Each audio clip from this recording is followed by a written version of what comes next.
Hey, thanks for coming. I just want to take a moment to introduce myself to you. Basically how Jesus became real to me and also how I received this.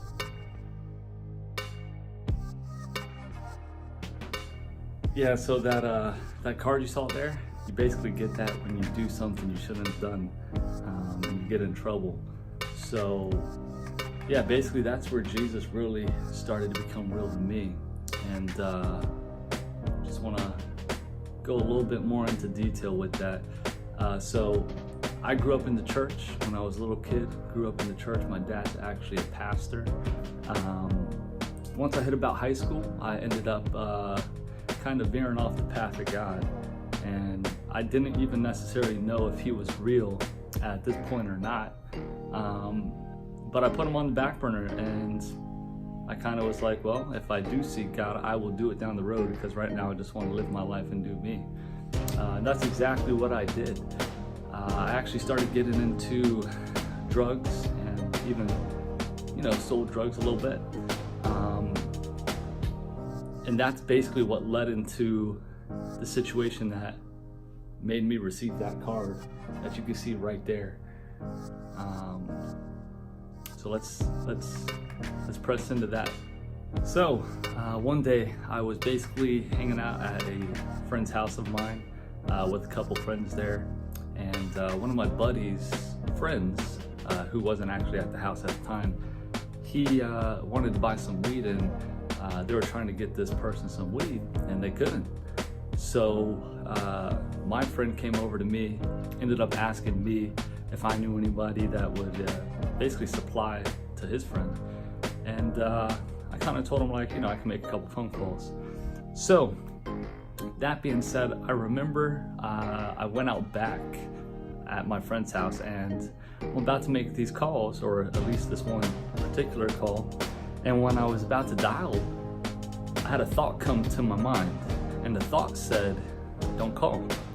Now, to me, I thought that was strange, because up until this point, I never really had a thought like that pop up in the midst of me calling for something like this, saying "don't call." And my stomach got very uncomfortable, like turned upside down. But I ignored it, and I'm about to dial a second time. And this time when I'm about to dial, basically the same voice comes back and says "don't call." When I say the same voice, it's my thought that comes back and it says "don't call." And I'm sitting here thinking, why am I thinking I can't make this call? Didn't make sense to me. So same thing happened with my stomach, and I'm about to dial a third time. Same thing happened. Thought came back, said "don't call." And same thing happened with my stomach, and I'm confused, kind of agitated, kind of arguing within myself, why can't I call? But at this point, I ignore it completely. The voice doesn't come back when I make the call this time.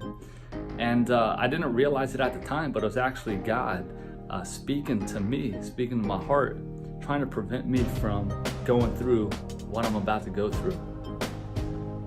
So my friend's friend shows up at the house, and the person I called showed up. It was actually two people that came, and they showed up as well. And they were actually gonna go into the kitchen and, do what they gotta do. And I was actually sitting in the living room, but I kind of had a view of the kitchen, kind of could see what's going on a little bit. And what happened was my friend's friends started acting sketchy, and things just started getting weird. And eventually he just ended up, grabbing the weed and running out the back door. And the person I called, he wasn't playing that, and he basically took off, chased him out the back door. Next thing I know, I hear 5, 6 gunshots go off, and I'm looking at my friend, and I'm man, what just happened? You know what I mean? So, couple seconds passed. This happened very quickly, but it felt like a long time. But basically, the two people I called, they come back in the back door, blood all over them, and they're all skittish. They're not looking at anybody else. They're only looking at each other, kind of talking real low, talking real fast, and they just book it out the front door and go. And I look at my friend, And I'm like, I'm out of here.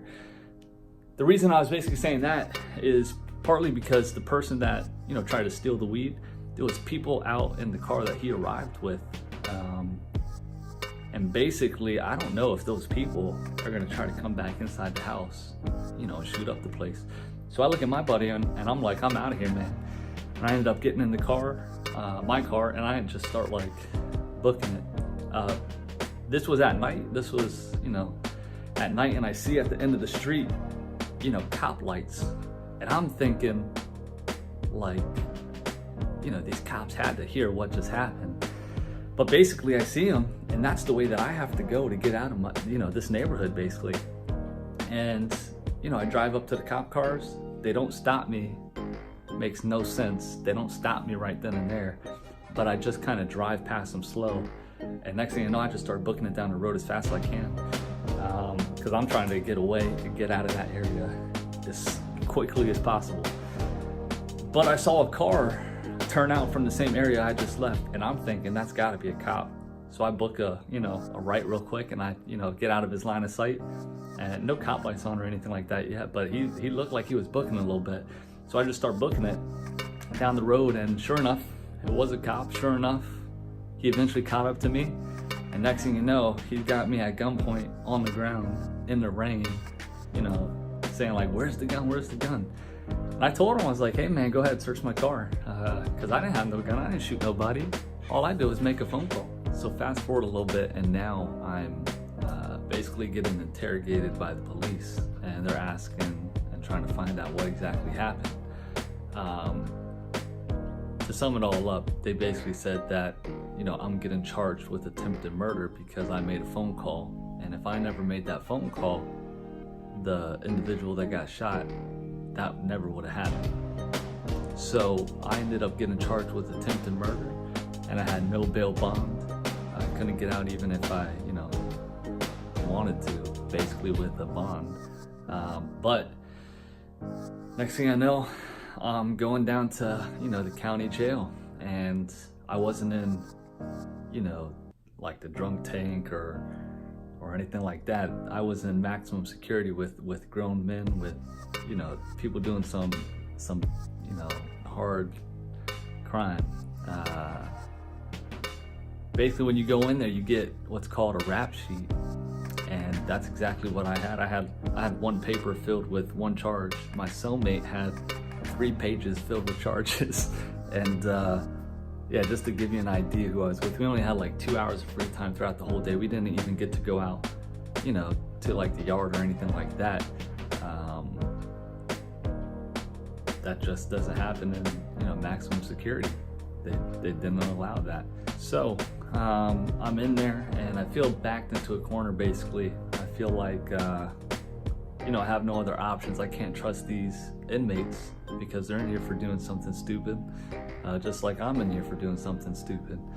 And basically my lawyer said not to really talk about certain things and all that kind of stuff. So I felt like I couldn't trust nobody. That being said, I felt my only option was, to say a prayer, or call on God. And my thought was, God can't even hear me say a prayer right now, from all the stuff that I've been doing. So I asked him to forgive me. And I started saying some prayers, and some curious things started happening. So for example, there's this one dude who was in there, and during our 2 hours of free time, we could roam around the pod and talk to other cellmates and stuff like that. But there was this one guy that you don't mess with, and his name was Cootie Fat. Interesting name, but the dude, you don't mess with this guy. He was like a bigger black dude. And I remember he came up to my cell, and I was hanging there with some people at the time, during that 2 hours of free time. And he comes over there, and he's like, he's introducing himself, not introducing himself, but he's like walking around talking and kind of messing with people. And he's like, oh, what you in here for, little white boy? What you in here for, little white boy? And my lawyer said, don't talk. So I told him, I was like, hey man, I'm in here for attempted murder. He's like, what you do, little white boy? And then I told him, I was like, I can't talk about that, My lawyer said not to talk. he looks around at everybody. He's like, I like this little white boy. I like this little white boy. So next thing you know, this guy Cootie Fat, he's cool with me. You know, he's a little bit crazy, this guy, but you could tell this dude's a fighter, man. And he was cool with me, and I got favor with this guy. And he didn't necessarily do me wrong or anything like that, but I got favor with this dude. So that was kind of like interesting that happened. I didn't even do nothing really, you know, I just, you know, basically didn't do nothing. But next thing you know, my cellmate, he had gotten a fight, and he's getting moved to a different like pod or unit or something like that. And I remember my plan was to have this other inmate that I was cool with come in and, you know, bunk with me. That was my plan, if we could, you know, talk to correctional officers and see if they would do that. But that was the game plan. And I remember I was in the cell by myself at this point in time, and I said a prayer to God. I said, God, now the reason I said this prayer is because I felt like I heard my dad say it one time. I don't even know if he hears me right now. I don't even know if God's necessarily out there listening. But I said, God, you'll send an angel in my time of need. And as I'm saying this, my new cellmate walks in. It's like, what's your name? I said, Josh. So what's your name? He says, Angel. And I'm like thinking, what in the world? This guy comes over, and he's different than the other inmates. The first thing he does is he comes over, you know, he asks if he can take the bottom bunk. I'm like, yeah, but he pulls out a Bible, starts preaching to me, starts like sharing scriptures with me, talking about how Jesus is going to keep me safe and all this kind of stuff. And I'm sitting there like, is this a coincidence, or is this God? Is this a coincidence? And I settle on, it's a coincidence.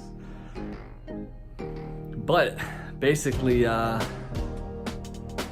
I wasn't sure if that was God or not at the time. Pretty big coincidence, and that's what I settled on. But this guy was different. When he had free time, he's basically going around the pod for the most part, and he's like talking to people about Jesus, you know? And eventually, you know, they let us go to like church services, basically, if we wanted to. 4 people out the whole, you know, pod. And he was going to this church service in there, and he forced me to go put my name on the paper. Now, I put my name on the paper because I just wanted to get out of that pod and get out of the cell. That was my motive for putting my name on the paper. And I went, and we went to this church service, and there's this preacher I've never met in my life, and he's over there preaching. And it felt like, man, he's like saying stuff that's hitting my heart, like stuff that only God can know. Like just you know, that's what it felt like, man. And this just hit me. And I feel like crying, and you don't cry when you're in jail. You don't want to show weakness. So basically, I left this out, but before I went to this service, my charge had got changed, right? And it got changed from attempted murder to conspiracy to sell marijuana. And they're gonna let me go home on house arrest, but I had to wait until like the following week. That's what I'm being told, basically. I gotta wait a week before I could actually go home on house arrest. So I ended up going to this church service, right? Like I just explained. And after the service, the correctional officer, like he comes up to me, basically, he's like, hey, I didn't want to interrupt you, you know, during service, but you get to go home on house arrest tonight. And I'm like, this is crazy. I go to one church service in here, and I'm being told I gotta wait a week to go home on house arrest, and you're telling me I gotta go home on house arrest tonight? And I'm like, is this a coincidence? Is this God? Is this a coincidence? And like for a brief moment, I'm thinking maybe it's God. And I settle on it's a coincidence. So I'm home now, and I feel obligated based on those coincidences that happened, that the least I could do is open up the Bible and take a look. However, the problem is I don't like to read, and I don't like looking at, you know, anything basically with words on it, whether it be, you know, a magazine, a newspaper, a book, TV with subtitles. Doesn't matter what it is. I just don't like anything like that involves me reading too much. So I end up opening up the King James Bible, and I start taking a look. And when I'm reading that, I'm like, man, this makes no sense. And it sounds like Old English, and it's just not my style. So yeah, I was getting confused. But next thing that happens is I'm basically stressed out while I'm on house arrest. And,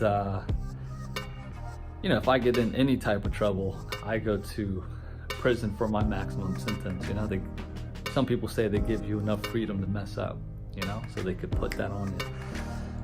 But basically, eventually they let me go to a church service on a Sunday if I want to, and that's the way I could leave the house if I want to. So for the pure motive of getting out of my house, I decide to go to this church service basically. And when I go there, I don't go into where the main congregation's at, where everyone can see me, because I feel like a hypocrite with the stuff I was doing. And I end up going into the side where no one can see me, and the preacher's preaching this message and it relates to me. And I don't know if I get freaked out or uncomfortable or what, but it's enough to make me decide I'm going back home. And that's basically what I do. I start going out to my car, and as I get to my car or walking out there, I get a text message, and it's not from like 954-305-754-561.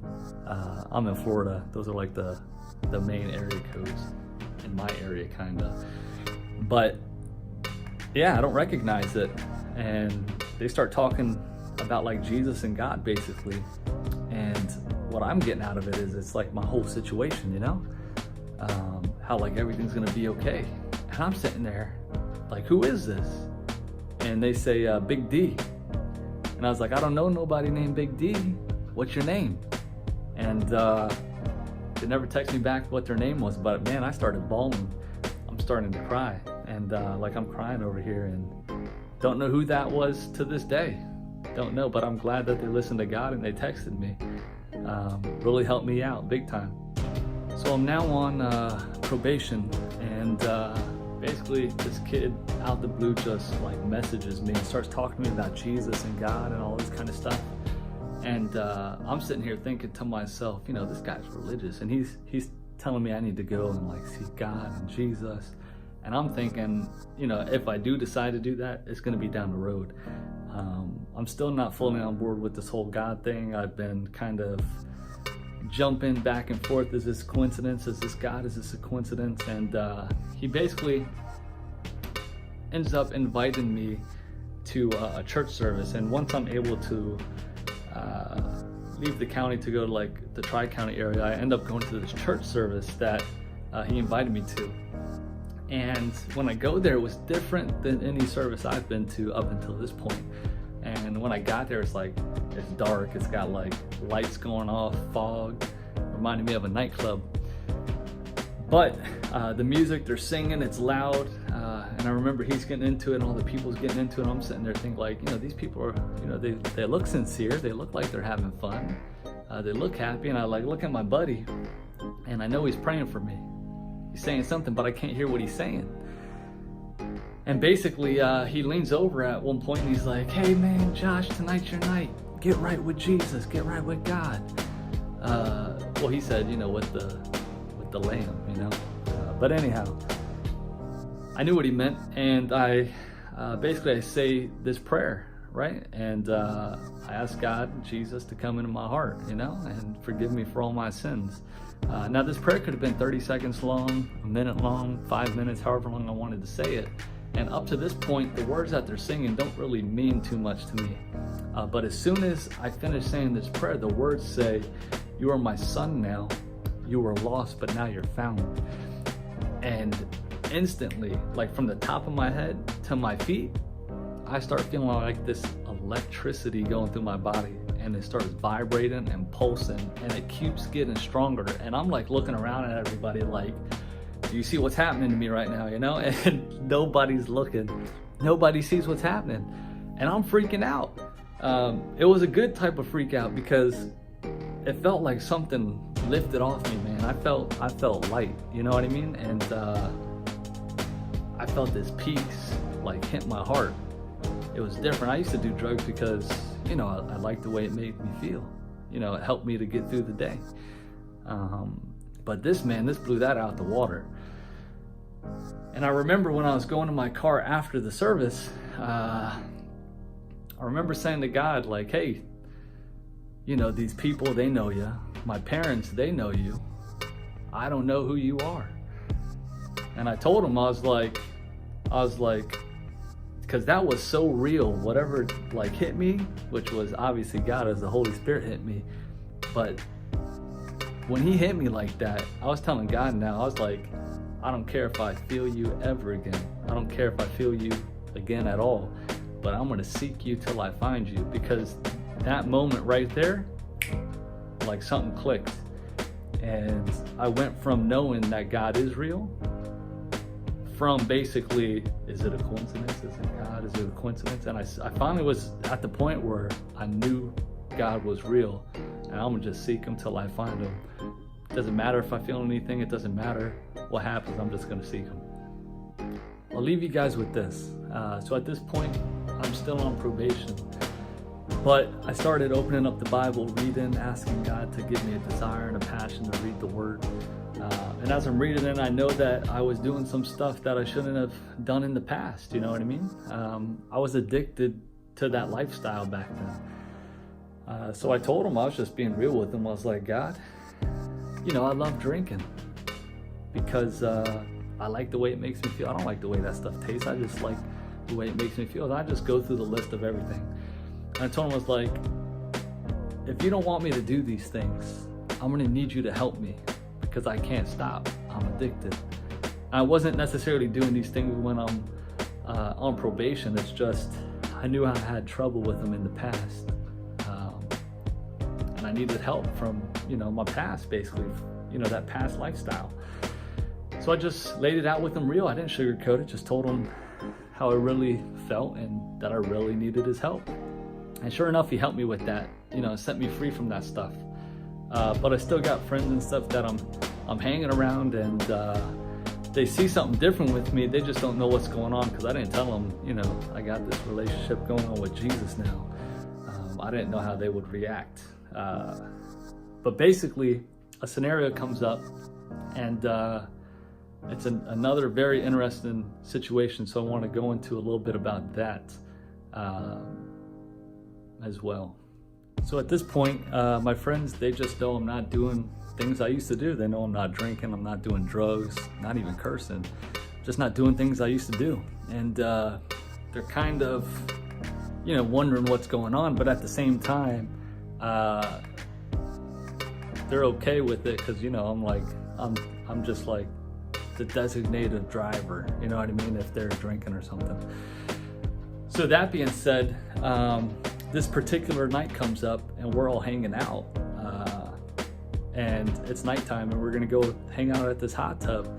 And when I'm basically sitting with my friends on the inside, God talks to me and he's like, don't go. Now this is the same voice like the phone call, don't go.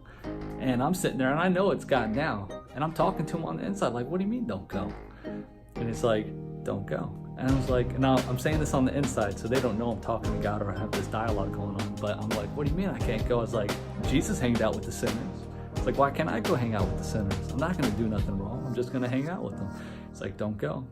It's like, fine, I won't go. And I was mad at God. I was not happy one bit. I was like angry. But I get in the car with my buddy, two of my friends, close friends, and I remember sitting there and I was like, hey guys, I ain't going to the hot tub. And they're like looking at me like, yo, what's going on, man? What happened? Did so-and-so say something? I was like, no, it ain't nothing like that. I was like, you guys really want to know the truth? And they said, yeah, what's going on? I was like, Jesus told me not to go. And they're like, blankety, blank, blank, blank. My one friend starts like cursing me out. He's like, Jesus telling you not to go. And I was like, look, man, I'm not going.